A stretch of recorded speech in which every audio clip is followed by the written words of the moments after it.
തേനീച്ചകളെക്കുറിച്ചുള്ള കൗതുകകരമായ ലോകത്തിലേക്ക് എൻ്റെ ചാനലിലേക്ക് സ്വാഗതം.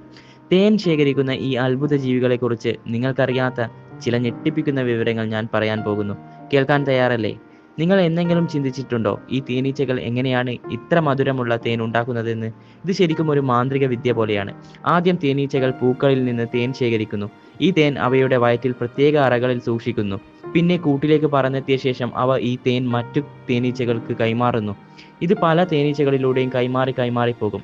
ഈ പ്രക്രിയയിലൂടെ തേനിന് ഒരുപാട് മാറ്റങ്ങൾ സംഭവിക്കുന്നു. അതിലെ ജലാംശം കുറയുന്നു, എൻസൈമുകൾ ചേർക്കപ്പെടുന്നു. അവസാനം ഈ തേൻ അറകളിൽ വെച്ച് തേനീച്ചകൾ ചിറകുകൾ കൊണ്ട് വീശി അതിലെ ബാക്കിയുള്ള ജലാംശവും നീക്കം ചെയ്യുന്നു. അങ്ങനെയാണ് നാം കാണുന്ന കട്ടിയുള്ള മധുരമുള്ള തേൻ രൂപപ്പെടുന്നത്.